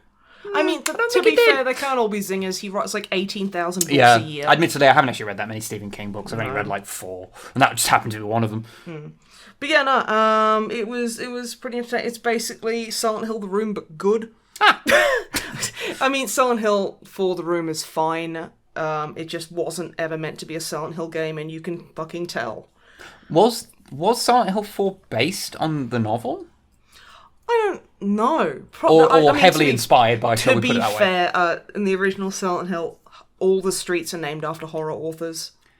Yeah, so it wouldn't be out of the question if they had some similar DNA. Yeah, exactly. And it's kind of like, it's this trippy kind of thing of like, though they don't rent out 1408, which adds up to like 1, 4, and 8 add up to 13. Ooh, spooky. To the point where the main character literally writes that, like, 1408, adds up to 13, cute. It's like, 22, but fucking whatever, okay, sure. But yeah, and it's basically just the room is trippy and people who spend time in there die weirdly, and it's got some fun visual effects, it's got some spooky moments, and I quite enjoyed it. It's pretty good. There's a particularly good scare where he looks out the window and there's like a guy just ominously sitting in shadow with a cigarette on at a table facing the window, and he's like, help me, I can't get out, and then the guy starts mimicking him exactly, and then he kind of looks closer and he realizes that it's him. And it's like, that's cool, because I like horror where it doesn't make any fucking sense, because that's frightening to me. You know, it's like if it makes an abstract kind of sense, I love it. But yeah, no, it was quite enjoyable. I've been playing some Ark Survival Evolved, which is, I got it for free because they were doing like you just get this for free giveaway kind of, when like companies will occasionally do that. I thought we got it ages ago. Was that another? There's a lot of like survival games with dinosaurs in them. Yes. They blend together. Also, I am constantly getting free games or build your own bundle games where you pay £2 and get 10 games or whatever. So wherever we get any game is up in the fucking air. It is a little confusing. Yeah. Which is kind of like Minecraft with dinosaurs, and you have a poop meter. You need to defecate occasionally. Cool. Yeah, I just put all the cheats on and played it because it is a very hard game. Does one of the cheats mean that you poop more or less? It means I don't poop at all. Wow. Because I'm playing as a femme. Really? Really, yeah. Yeah. So that's 1-1 realism. You set yourself to, I'm a lady character, that means I don't poop anymore. Yep. But yeah, no, and honestly, I turned off, because the cheat for dinosaurs to leave you alone is literally just leave me alone. I really don't like their DLC practices. They're very predatory. You can have one world. It's like a single player. You can use cheats and everything. But if you want any other world or any other map, you have to spend, like, money. Wow, go fuck yourself. Yeah, it's like, I'm glad I didn't pay for this game, because I would have been super fucking pissed off about it. But yeah, no, it's like, there's a lot in there. It's like, there's also, like, mechanical dinosaurs that are pretty cool. I got a big... It's got Zoids. Yeah, basically. Cool. You've got, like, you can tame animals, dinosaurs and stuff. So I had a Velociraptor. No, it's a Deinonychus, but yeah. A Deinonychus, sorry. Instead of a Velociraptor, because Velociraptors are babies, so they're tiny. Yeah, Velociraptors were, like, half the size that they are in Jurassic Park. They're like chicken size, a little bit bigger than chicken size. They're razor chickens, is what I'm saying. And the problem is, because there's a bug, and I don't know how to fix it, so when I'm mounted, or when I'm playing the game at all, I can't run. My character can't run at all. This has never been fixed. So if I wanted to fix it, one of the fixes is basically starting an entirely new game, and I've gotten quite far. So no, I'm not doing that. So I just stopped playing it, because I was like, this is really fucking annoying. Because I got a Stegosaurus, and those things move at approximately 0.5 miles an hour, because they're fucking massive. Yeah. So I was just like, okay, guess I'll fucking die. It has a couple of interesting mechanics, like hair growth. Everyone starts off with like a buzz cut, and your hair grows. Interesting. So the longer you're there, and then you can like unlock hairstyles, like you craft hairstyles and stuff. This reminds me, actually, we need to do a stream where we play Chimera Land. Okay. Anyone who knows what it is, tell me. is currently going, oh yes, I need to see what Snipe says when playing that game. God, okay, that can be either very good or very bad. But yeah, no, so... Some things transcend good and bad. Okay. But yeah, so over like however many hours, your hair grows, and then you can put it into a style, or you can cut it off and use it as crafting materials. Which is pretty interesting. But yeah, I just kind of stopped because the game's bugged, and I wanted to create another world to have a bit of a fuck about in, and I couldn't do that without paying like a tenner or whatever, so I just kind of put it down because I was fed up with it. But for a while I was quite involved, so yeah. Before the game completely scuppered itself, and like did it itself, like... Yeah, no, I didn't do nothing. It was just like, hey, enjoying the game? Fuck you. Yeah. And I was like, okay, cool. That's great, love that for me. I got, because it was finally released on Blu-ray, The Unbearable Weight of Massive Talent with Nicolas Cage and celebrated Chilean American actor José Pedro Balmaceda Pascal. I love that. That is my comfort movie. Since I've got it, like, I've had it for like a week and a half, and if anything happened to it, I would kill everyone in this room and then myself. Okay, that's a joke. No. I've watched it like 3-4 times because it's my new comfort movie, and it's so fun and silly and sweet and heart-wrenching and adorable. And Nicolas Cage, I'll watch fucking anything with Nicolas Cage in because he's incredible. He's fucking amazing. And I guess Pedro Pascal is also cool. Whatever. You ever watch the Ghost Rider movies? Yeah, they're amazing. They are so amazing. Okay. They dyed his hair black, and then they were like, pretend you're 25. I'm not going to say amazing, but I am going to say they are definitely a pair of movies that exist, and... He pees fire, Matt. He pees fire, and he does the really awkward, like, stilted point. I will say... And then he eats jelly beans that are only orange and red out of a martini glass because he doesn't drink. He eats jelly beans. I will say there is one bit of the first movie where he's riding along with the old Ghost Rider. And Ghost Riders in the Sky is playing, and it is incredible. And after they've had that cool scene where they're both going along to that cool piece of music, then the old Ghost Rider's like, oh, I kind of got to go home now. Yeah, he's I like, I can only do that once. Yeah. And then he leaves. Yeah. It's so good. He didn't do anything. And he's like, my job here is done. He could have got the bus. And then he could have helped, he's the original Ghost Rider. He's not Bus Rider. That's fair. Yeah. But no, fucking amazing movies. Not as good as one of my favourite panels in a comic ever, which is when the Red Hulk was possessed by the Venom symbiote, Christ. and then was taken over, and then got the spirit of vengeance. So he was a Ghost Rider Venom Hulk. And there's a panel of him on a giant... There's a panel of him on a giant trike going, "We am smash for vengeance." Which has somehow worked its way into our daily vernacular. Yeah. We am smash for vengeance. We am indeed. We honey. am indeed. We am. But yeah, no, I was looking at the outtakes in that, and there's just literally like a 3-minute scene that they cut. This is the unbearable weight of massive talent. We did Unbearable go Weight of on a Massive fairly Talent, big yeah. tangent, so I wasn't expecting people Amazing. to know where we left off. Everyone in that movie is fantastic. Like, what's his name? Paco Leone. He's quite a big popular Spanish actor. He plays Javi's cousin Lucas. Oh yeah. He has got such a psychotic fucking look to him. He's an absolute sweetheart, by the way, which makes the fact that he can play this terrifying fucking character so well, so good. Yeah, there's literally a scene where it's just German Impressionism for 3 minutes with wonky sets, black and white, interesting posing, like mime makeup on Nicolas Cage and a younger version of him. It's tremendous. I'm just like, I know where they cut it. There's a whole thing in the movie where there's a repeated reference to an old silent film called The Cabinet of Dr. Caligari, which is one of Dr. Caligari, which is one of the original horror films. Yeah, it's an old German Impressionist movie. Expressionist. There we go. Sorry. Words are hard. So yeah, and like, it's such a good movie. And honestly, I am Javi. I am Javi. Because Javi celebrated Chilean American. Yeah. Balmaceda Pascal. His character is basically just a Nicolas Cage fanboy who's rich, and it's like, I will give you $1 million if you attend my birthday party. Yeah.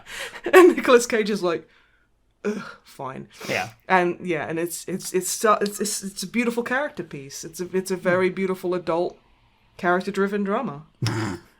Come on, let's move on. You've already had your thing. Yeah. But yeah, no, incredible. Makes me happy. I like it. We played a couple of board games. Ooh, nice. We played them with our friend Lynn. We Nice. played Escape the Dark Sector, which is the sci-fi version of Escape the Dark Castle. Because I don't know that. we really enjoyed Escape the Dark Castle, because basically you have like a team of people and you all work together To escape the Dark Castle. to escape the Dark Castle. Like, you're prisoners inside the castle and you're trying to escape, and like you turn over a card and then it's like a thing happens on the card. What it actually is, this might be a point of reference that our listeners might actually get. This is like a multiplayer version of Notepad. Chainsaw Warrior. So you effectively go through each room and there could be prizes in it, there could be a thing to fight, and you all have to fight it together, and if any one of you die, then, you know... The entire game's over. Yeah. And, you know, you can... And it's not like in turns, like... You know, so if you've got a character, it's someone whose like character is the bulky character who's picked up items to make them tougher, then they can open the doors, you know, just in case they get twatted by a monster. Yeah, it's kind of it's got a nice bit of strategy to it. It's got a kind of Lovecraftian-esque kind of feel, and like Call of Cthulhu kind of feel, in the way that the yeah, you're probably just gonna die. Yeah, the art... Call of Cthulhu, like the tabletop RPG. Yeah, the art in particular has real vibes of an 80s, like say like the Realm of Chaos books. Yeah, it's got heavy kind of like ink, like cross-hatching and stuff. It's very aesthetically incredibly pleasing. Like I suspect that a lot of the people who listen to this would probably enjoy Escape the Dark Castle. I think a lot of folks if you haven't already played it. Now, Escape the Dark Sector is another game that's based on the same mechanics, but it's a sci-fi version, and we played that, and I'll be honest, I don't think it was as good. I prefer sci-fi to like fantasy. Yeah, kind in of general, stuff, I do always. too. But I felt like there were a couple of extra things added, like shooting because you have laser guns and stuff like that. But it felt like it wasn't implemented correctly. It felt like it could go another like couple of rounds of test play. Yeah, it really... Because it was just...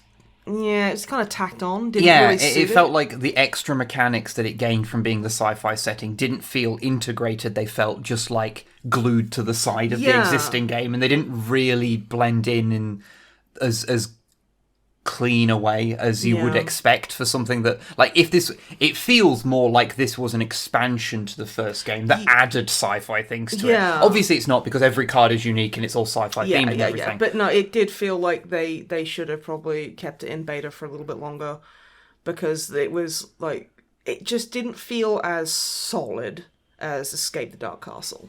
Yeah. It didn't feel like, because Escape the Dark Castle had a solid kind of like flow to things, and it was very easy to pick up and play. It was, whereas this one is just kind of it feels a bit overcomplicated and a bit like it's not complicated, but it's just a little bit more so than it could do with in some ways that just are kind of contradictory. I don't know. Yeah, I think that's a fair description. But I mean, the art is kick-ass. Yeah, same style of art, but just sci-fi. So of course, I'm well into it. I think the boss that we didn't actually get to when we played it, because we all fucking died. Because the one we had straight up looks like a Gene Stealer from just like Space Hulk. From like an original Space Hulk Gene Stealer. Yeah, and I'm not going to complain about that. But I would recommend, if this sounds fun, I would recommend Escape the Dark Castle, because it's just a more solid experience. Another game we played was Medium, which was a card game, which is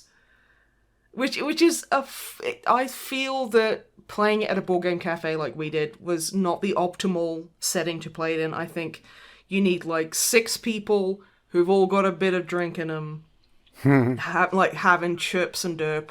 Yeah, basically how the game works is that the person to, I think it's the person to your left, puts down a card that has a word on it, because you get I think 6 cards that all have a single word on it. And then you put down a card that has another word on it, and then you must both think of a word that is the medium point between those two words, and then after the count of 3, you both say it. And if you guess the same word, then you are on the same wavelength. You've guessed the same medium between the two things. You've guessed the medium between it, and you get some points. If you fail to do it, then the 2 words that you have said, you then have to try and do the same thing, but with the word that's between those 2 words. And it goes on, I think you get like 3 attempts. And that's basically all it is. But it's a silly little game, and it's very entertaining. It's fun. Yeah, very simple, very easy. And yeah, it feels like playing it how we did is probably the least fun way of playing it, and it was still quite fun. Yeah. But yeah, if you were to play that actually at a party where maybe everyone's had a little bit of a drink, then yeah, I think that would be a really fun like party game. That sounds like a really good party game. Especially because by this point everyone's sick of Cards Against Humanity. So I'm sick of everything trying to be Cards Against Humanity. It's like, yeah, it's fun for a bit. Now it's just every card game, so it's a bit annoying. Yeah. But yeah, no, I thought that was quite fun. And that's all I've been up to, darlings. Does that mean that we are now at the time for the questions? Ooh, Question time. Ask me about crime. Don't ask me about my crimes. Were you singing a song about crime to the tune of Mistletoe and Wine, the hit Christmas song by Cliff Richard? Was I? I think so. That's the Mistletoe sad and crime is, if we ever do bad things again and ever play a Christmas gig, can we cover that and do it Mistletoe and crime? Yes. Okay. And then we'll send Wib's mum, who is a Cliff Richard super fan, a copy of it, and she will be like, I need to go get on a horse and think about this for a while. Because that's what his mum sounds like. Yes. Anyway. Questiones. What's the email address people need to send questions to, Matt? thedrummermat@gmail.com. Excellent. Send us questions, please. Although 1, 2, 3, a quarter of our questions came to the old email address, just for reference. For fuck's sake, are you serious? It's really like, have you heard the news? We've been trying to contact you about your car's extended warranty. It was this question. It was a very important question. So it was 6-foot alligator. Great name. Hello, 6-foot alligator. Their question. I got a snail. What should I call it? Are you kidding? That's fucking awesome. I know, right? You should call them Bertrand. Bertrand the snail. Yeah. You see, for some reason... Is that a plucked from nowhere name, or is there some logic behind it? I'm sorry. When have I ever been logical? Well, no, usually there's a bit of a path that you could see. Thank you. That's the nicest thing anyone's ever said to me. Okay, I have two names. When you first said it, the first name for some reason that came into my head was Jeremy. Don't know why. The second is Cum Chugger. No. Which is Sneal. Snail. Sneal the snail. Sneal the snail. Okay, yeah, Wib wins. Sneal it is. Yeah. That's what your snail is called. Yeah, all right. Don't think I can. I'm trying to think of a pun, but I can't. Yeah, I'm desperately trying to think of a punny name, and I can't. So, email in with your best punny snail names. And if it's anything to do with Speedy, just don't bother emailing in. Just fucking don't. Just don't. Yeah, fair. Just don't bother. Or the only way I'll accept that kind of style name is if you call the snail Al for alacrity. No, even then I will block you. I would accept that one. I wish I could block you in real life. I would accept that one. That is the only one I would accept. No, because that's my brother's name and it's weird. He's a snail, yes. No! He does have that one big foot, though. He has that one big foot and that shell he carries around on his back. It's a service animal. Anyway. And his eyes are on those stalks. Yeah. I keep telling him not to keep putting them up there. Yeah, I know. That's why he needs glasses. Next question. Yes. It's really hot in here. We're going Tropo. Next one, Space Marine Deepmar. Hello, Space I am Marine. from Germany. We had a few Germans email in, actually, but this is one of them. Well, there we go. I'm from Germany, and when I heard Snipe speaking some German, I was amazed at how good she was and wanted to ask you three if you could try and pronounce this. No.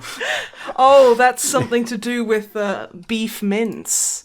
It's the beef labelling laws or something. I did translate it. Yeah.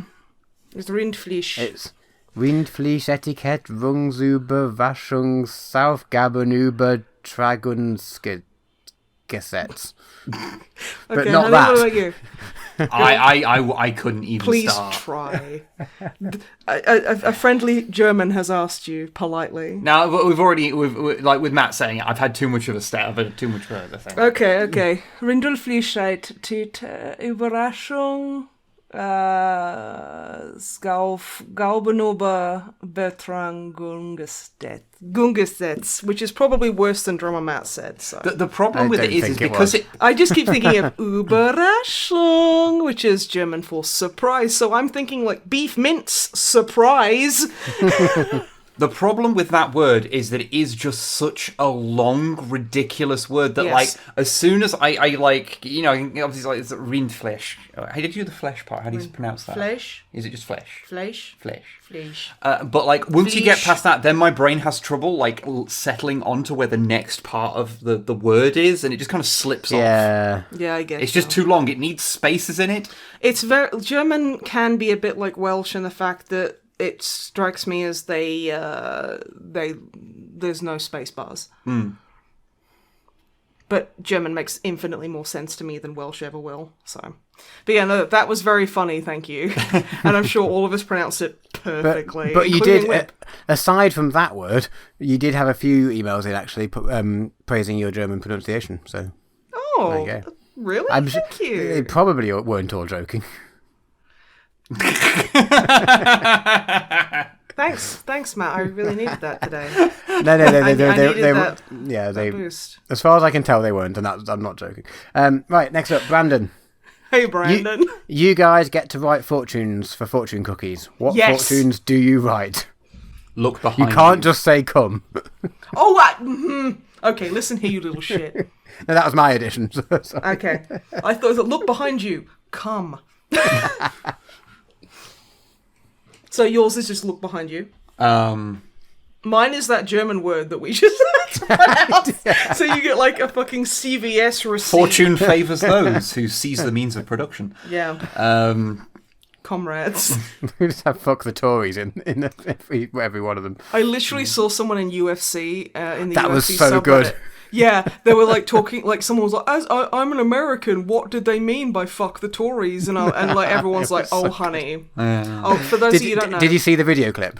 No, I haven't seen the video. I am not familiar with this event at all. Okay. What happened? Someone, I don't know about UFC, but there was a UFC fight, someone won, and then said, can I just say one thing at the end of it, as that their like speech to the audience or whatever, Yeah. and took the microphone off the commentator and said, can everyone just sing with me? And I can't remember what tune they sang, but it was like basically Fuck the that Tories. it was they sang a little jingle, and then but it was like a football chant sort of thing, but Yeah. they said fuck the Tories, so they got the whole like arena singing it. Yeah. I have no idea who the person was. I have no idea where the fight was or anything.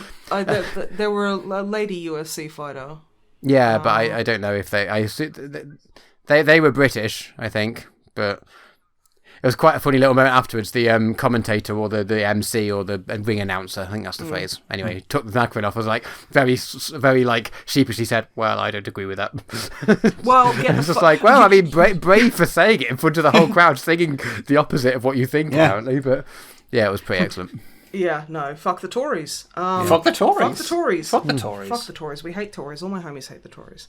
Isn't it funny how our entire government has completely collapsed? It's I don't great. want to talk about it because it's gonna I'm get getting worse. so angry. I'm scared I'm going to start cracking my teeth. That's So fair. you know, That's drumbly bumbly. What would you put in your cookie?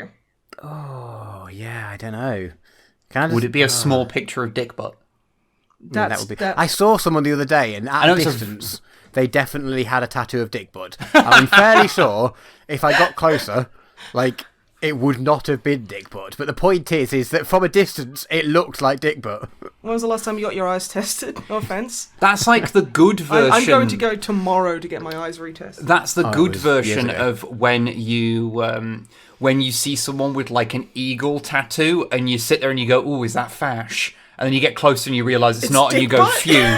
But that's the good version of it, where you see it from a distance and you go, "Ooh, is that dick butt?" And then you get close and then maybe it is, maybe it isn't. I don't know what's better.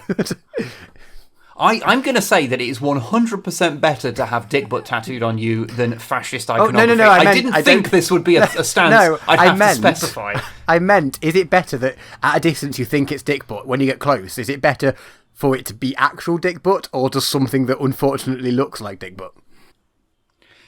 I'd say it's worse, because it's like, if you showed up to a date with a dude who had a dick butt tattoo, you'd be like, yeah, he's gonna call me milady and say something like "lol banned" in real life. That is fair. Like a meme tattoo is usually not a good sign. It's not a good sign. I mean, like there will be people who have meme tattoos or totally cool people, but I have a feeling that. Can we just make one agreement though? We all agree that whether you see it at a distance or up close, if someone's got a pickle Rick tattoo, you run away. Yeah, no, you run away. You run in the opposite direction as fast as fucking like Satan was chasing you. Yeah, that's fair. So anyway, Drummer Matt, what would you put in your cookie? Oh, that's a good question. I just want to say something like "eat me" or no, "drink me." I'm gonna have "drink me."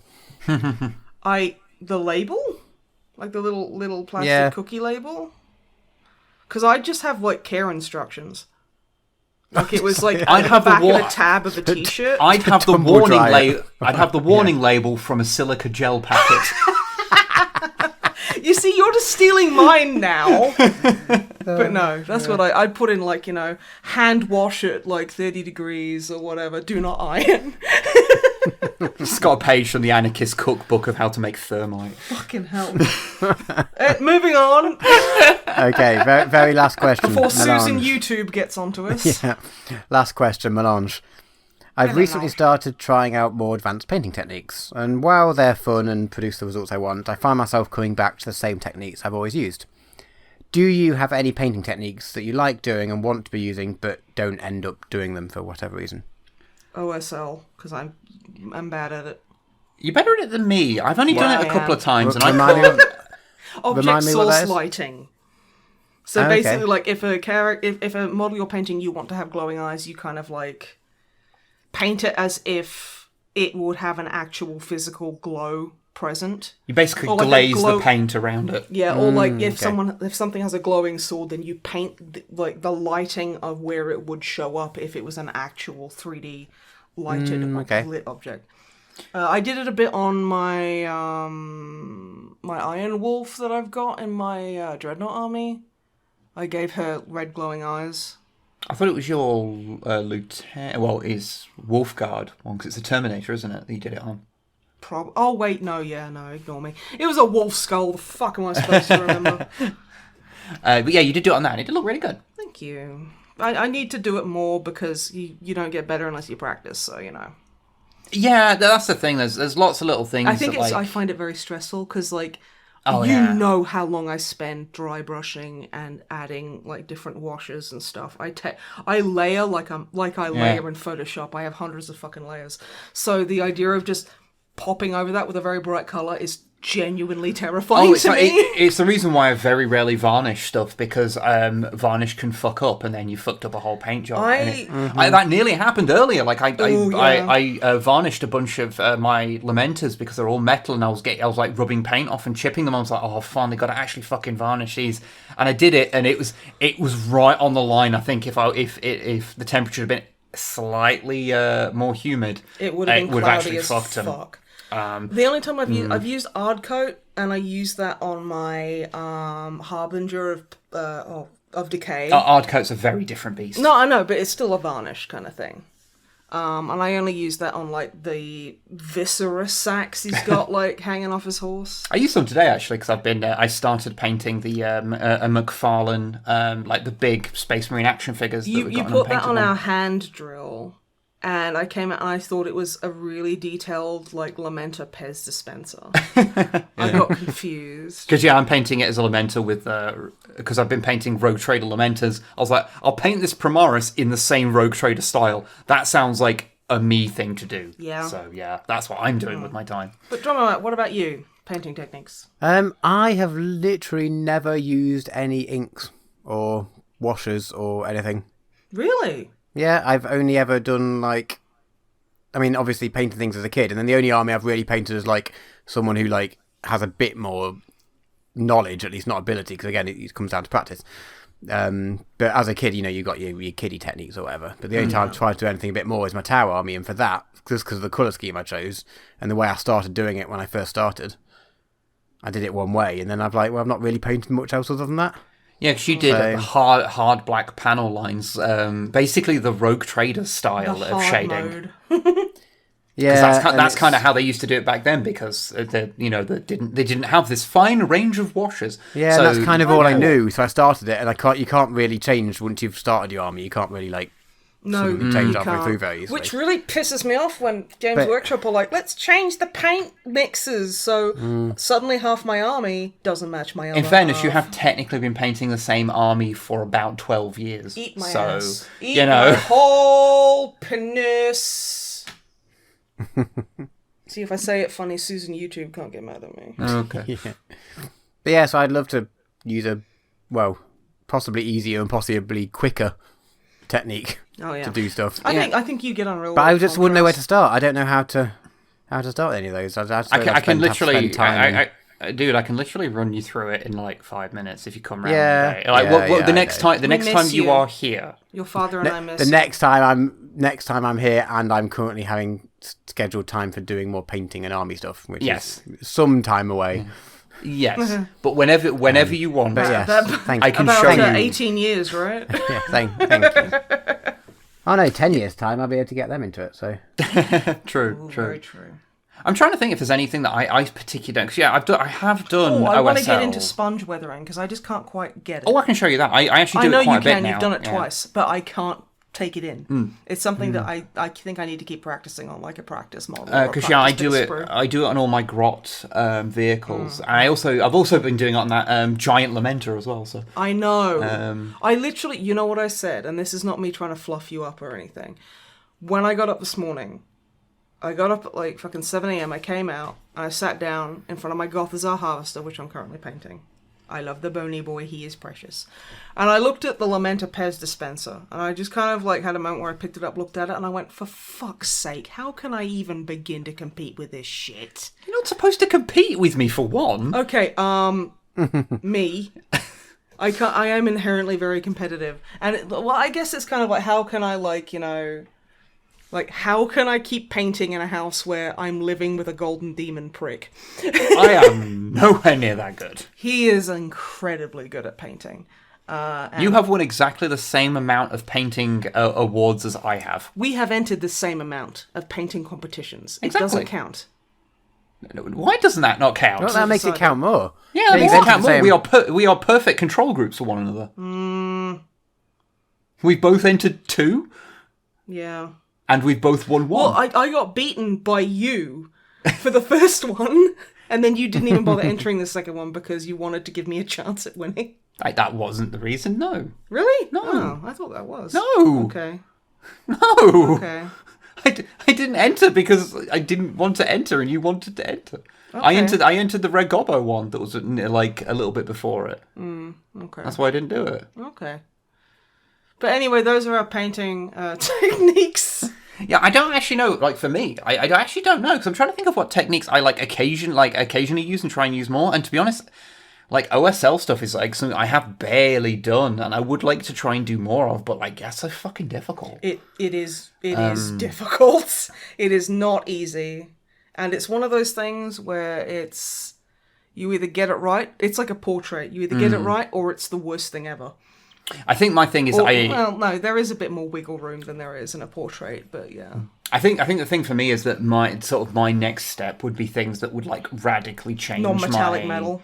Yeah. That I feel like I think that you really kick ass at non-metallic metal. I should give that I should really give it a shot. I've done what is effectively non-metallic metal a couple of times. I honestly think that it might be a bit weird for you initially, but I think you'd absolutely own it. Yeah, I should probably give it a shot at some point. Yeah. Well, that got really serious, and I've noticed that we've been talking a lot, and Drummer Matt hasn't said anything. I'm sorry, Drumbly Bumbly. It's alright. Everyone come in and ask questions specifically for Drummer Matt. Well, the very last question we have, which is, I'm sure, not an assumption that I just haven't done much painting recently and have nothing to contribute to the painting topic. Question for Matt: what is your favourite quick and easy dinner? And I do actually have an answer for this. What we call courgette spaghetti. That sounds... I hate courgettes, but okay, well, you might not like this. You buy... Okay, so you cook enough spaghetti for the two of you, or however many you're cooking for. You 60 grams is a single adult portion. A whole massive amount of courgettes, like an alarming amount. I like for two people, like maybe 4 courgettes. I know, an alarming amount. You basically, all you do, you grate up the courgette, all the courgettes with the cheese grater. You crush like more garlic than you think you should, to the point of like just a whole bulb garlic. at least, basically. Yeah. And then you just you fry the garlic a little bit. You put some chili flakes in it. You chuck all the courgette in it and cook it down, and then cook pasta and mix it all up, and it's delicious and takes like 10 minutes, and it's great. Nice. Yeah. One of my quick and easy ones is literally make some paschetti, pop a tin of drained tuna in with some bolognese and a bunch of onion and garlic seasoning, some chili powder and cheese, and you've got like a proper decent meal. Pretty quick. Pasta is good. I think that's the hot take that we were building up to. The whole podcast was pasta is good. Pasta is good, actually. Yeah, pasta is good, actually. We're so controversial and brave. When people said pasta was cancelled, those people are wrong. But yes. But anyway, that is all the questions. Okay, cool. Well, thank you for the questions. Please send us more and send Drummer Matt questions in. Like, Drummer Matt, what's your favourite colour? Which can I have a guess at your favourite colour? You know my favourite colour, I think. Do I? Well, no, have a guess. Well, I can't remember specifically what your favourite colour is. I think it's either like green or yellow. I know Dicko's favourite colour is green. Your favourite colour is purple. Yes. My favourite colour is black. Shocking everybody. I feel, Drummer Butt, that your favourite colour is any bright, vibrant colour. I mean, you're not far off. Is that a good answer. But it is just purple. Yeah, purple's okay. great. Yeah, sorry to be boring. I remember your really cool purple trousers. They were like corduroy, purple corduroy trousers or something. Do I have purple cords? I do have purple trousers. Yeah. I have orange cords. They're pretty good. Oh, yeah. Anyway. This is the talking about Matt's trousers hour. Trousers. Trousers. All right. Go to bed, everyone. Fuck off. Wow. Thank you very much for listening. We won't leave it as long next time. Probably. No, we won't. Promise. Please send some questions in. Stay hydrated. Take your meds. Do a posture check. Take 10 minutes away from your screen, and remember that you are pretty cool, and you should drink water and hydrate, you thirsty bitch. I've been Snipe. He's been Wib. And Drummer Matt has been here as well. Yes. Goodbye, everybody. Bye. Bye.